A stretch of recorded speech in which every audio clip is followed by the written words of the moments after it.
Hello, hello, hello. Alrighty. Okay, I'm not going to spend a whole lot of time talking. I'm going to get right into this. I'm excited. My favorite poem in this book is up now, and let's do it. Okay. Little Abigail and the Beautiful Pony. There was a girl named Abigail who was taking a drive through the country with her parents when she spied a beautiful, sad-eyed, gray and white pony, and next to it was a sign that said, "For sale, cheap." "Oh," said Abigail, "may I have that pony? May I please?" And her parents said, "No, you may not," said Abigail. And Abigail said, "But I must have that pony." And her parents said, "Well, you can't have that pony, but you can have a nice butter pecan ice cream cone when we get home." And Abigail said, "I don't want a butter pecan ice cream cone. I want that pony. I must have that pony." And her parents said, "Be quiet and stop nagging. You're not getting that pony." And Abigail began to cry and said, "If I don't get that pony, I'll die." And her parents said, "You won't die. No child ever died yet from not getting a pony." And Abigail felt so bad that when they got home, she went to bed, and she couldn't eat and she couldn't sleep, and her heart was broken. And she did die, all because of a pony that her parents wouldn't buy. This is a good story to read your folks when they won't buy you something you want. So, this is one of my favorite, this is my ultimate favorite poem in this book, because I had a similar incident when I was a kid that I saw a pony for sale and it said cheap, and I really wanted that pony. I wanted the pony so bad. I still want a horse or a pony or a donkey or a mule, something of the horse variety. Yeah, I still wouldn't,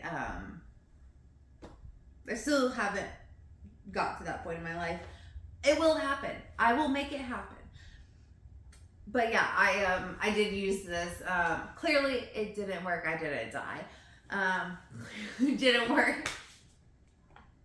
Clearly, I didn't die because I didn't get the pony, but I did read this to my folks and was like, see, it could happen. It didn't happen, which I'm grateful for.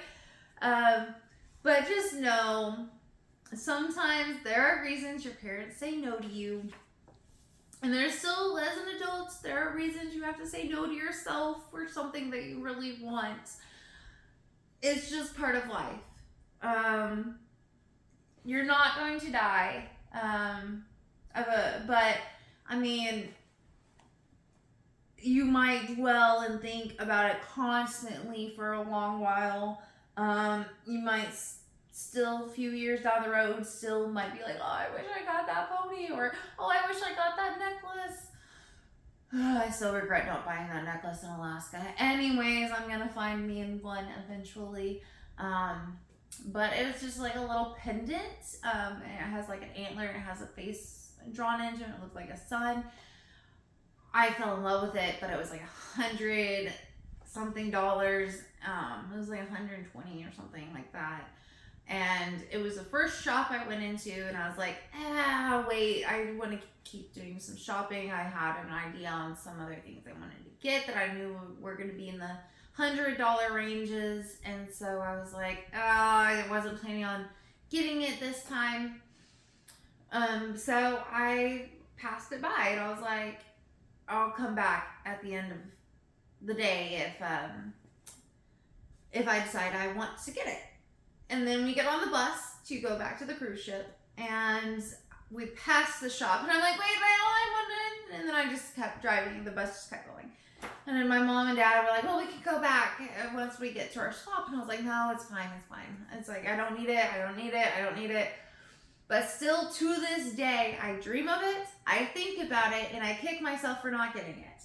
But I have not died because I did not get it.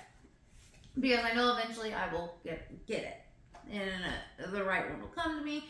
Whatever, it's a spiritual thing.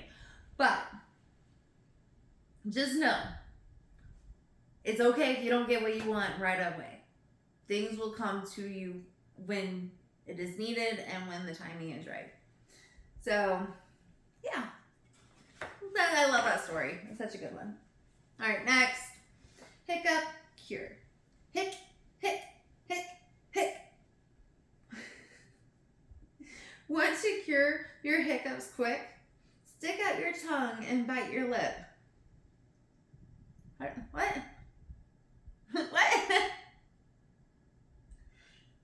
How do you bite your tongue or stick out your tongue? Bite your lip? Is that how you do it? No, I don't know. Hold your breath and shake your hip. Pull back your left foot and kick. Now you see you've cured your hiccups. Nothing much to it. Don't you feel swell? Hit. Oh well. If you have hiccups, or if, more or less, if somebody else around you has hiccups, randomly ask them a question. What's your middle name? What's your favorite color? Where did you grow up in your childhood? Quick answers, like quick questions that they can be like answering right away. It will catch them off guard, and I guarantee their hiccups will go away. If it don't, then they're gonna be there for a few hours. But most of the time it works. All right, the painter. I'm the man who paints the stripes upon the zebras, and I also paint the warts upon the toad. And with the brush and pot, I give leopards lovely spots, and add some color to the chipmunk's coat. I paint the flaming red on robin's red breast. I pour the blue on the bluegills by the shore, and when the fireflies den, I splash silver paint on them, and he shines more brightly than he did before. Jack Frost, he's just a part-time working fellow, touching up the leaves and trees and things. He's famouser than me, but I'm happier than he, 'cause I paint the ones that runs and flies and sings. Oh, the painter, I love that. I love painting. Painting makes me happy. And he's painting the red birds. It's so cute. All right, next. Nobody. Nobody loves me. Nobody cares. Nobody picks me peach and pears. Nobody offers me candy and Coke. Nobody listens and laughs at my jokes. Nobody helps when I get in a fight. Nobody does all my homework at night. Nobody misses me. Nobody cries. Nobody thinks I'm a wonderful guy. So you ask me who's my best friend in a whiz. I'll stand up and tell you that nobody is. But yesterday night I got a quick scare. But yesterday night I got quite a scare. I woke up and nobody just wasn't there. I called out and reached out for nobody's hand in the darkness where nobody usually stands. Then I poked through the house in each cranny and nook, but I found somebody each place I looked.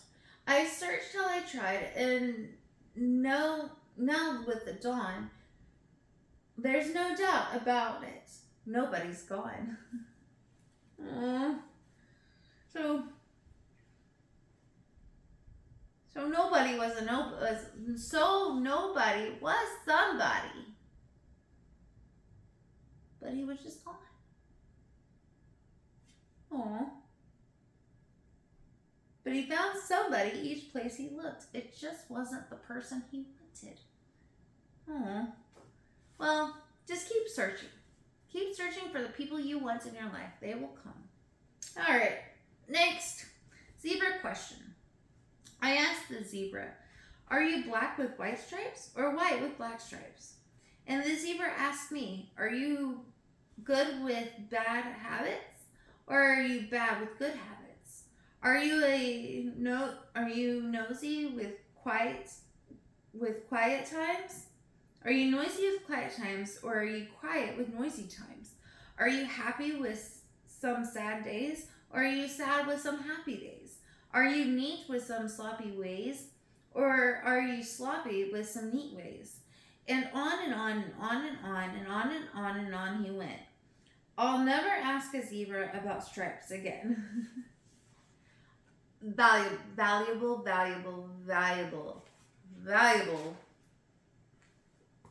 questions right here. Are you sad? Are you happy with some sad days? Or are you sad with some happy days? Like, that's deep. That is really deep. Because there are days, there's been times, I have more days than, but there's been weeks sometimes, months sometimes, that I am sad with happy days.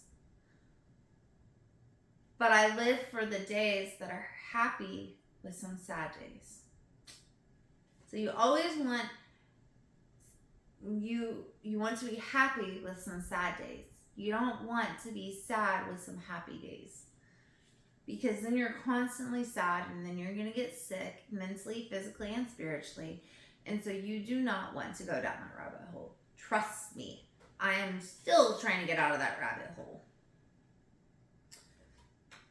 That was a rabbit hole. But anyways, I don't remember if I showed this to you, but here's the zebras and the boy talking, and it's just so cute. So cute. The sword swallower. The great sword swallower, Salamar, he wears no ties or collars. He leans back, opens his mouth, and gulp, his sword he swallows. I guess he finds it fun to feel that steel down in his belly. It's fine for he, but as for me, I'll take some bread and jelly. Yeah, I will take bread and jelly over swords any day.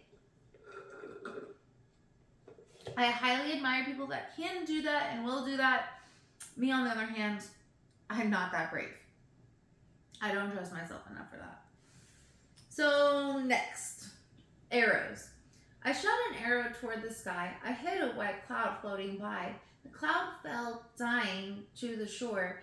I didn't shoot arrows anymore. Aww. This is a really good story. Okay. So, for this one, let's talk about it, okay? The boy shot a cloud. He didn't mean to shoot the cloud, but he was just shooting the arrows for fun. This is a good life story. You don't play with arrows or guns or anything sharp and pointy unless you are willing to hurt somebody. Bottom line. I know that's crazy. But things that can hurt people and things should not be treated as toys. They shouldn't. They should be treated as a weapon. Even if they had like the Nerf ones, like you still should teach your kids to treat it like a weapon, because if you do that, then you're able to actually teach them how to handle things that are dangerous carefully when they are older, and they know what to look out for. And it is so important to teach your kids safety. Start with their toys, and then as they get older, you can move into the adult things as well. If that's what you want to teach your kids, that is up to you. I will be teaching my kids, when I have kids, I will be teaching them safety and how to handle certain things properly, and when to touch them, when not to touch them. I will teach them with their toys, and then as they get older, they will be taught with the physical things as well. Because it is so imperative to teach your kids safety. Because this kid, he didn't know. He was just shooting arrows because he had a bow and arrow. And he didn't realize he was going to kill a cloud. I mean, you literally can't kill clouds, but this kid did, and he never touched it again because of this. And it was an accident. Accidents happen. That's why you have to be so careful and cautious when you do things. But yes, that's just a cautionary tale. And we're going to finish up with the toad and the kangaroo. And I then hope everybody has a wonderful day and time.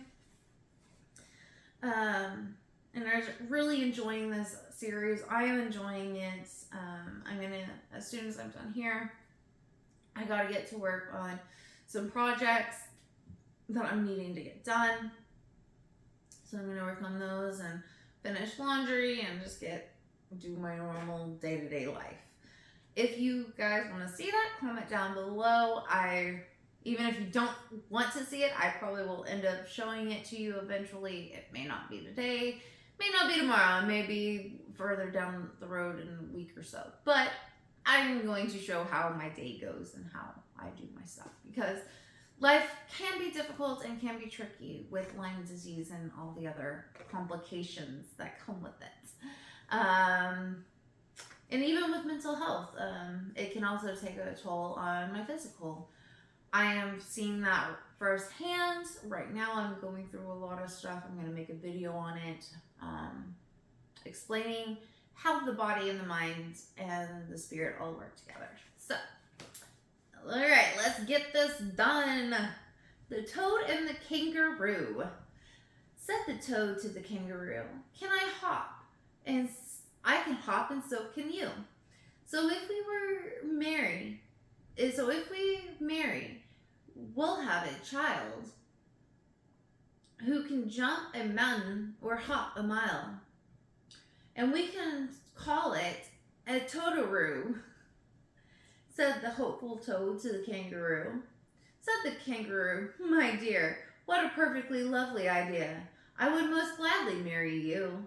But as for having a toadaroo, I'd rather call it a kangaroo," said the kangaroo to the frowning toad. So they argued, but couldn't agree on ragato or kangaroo. And finally the toad said, "I don't give a dang if it's a rutacode or totacane. I really don't feel like marrying you." "Fine with me," said kangaroo. And the toad had no more to say, and the kangaroo just hopped away. And they never married or had a child that could jump a mountain or hop a mile. What a loss, what a shame, just 'cause they couldn't agree on a name. Don't let stupid things tear you apart from people that you love. Friends, relationships, whatever. This is just a cautionary tale of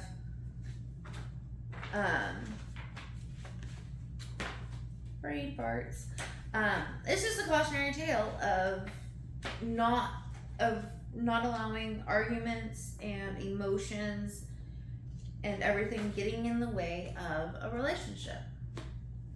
For instance, I've been having issues with my relationship, but I'm not ready to give it up. I'm willing and ready to fight for my relationship because I love my man.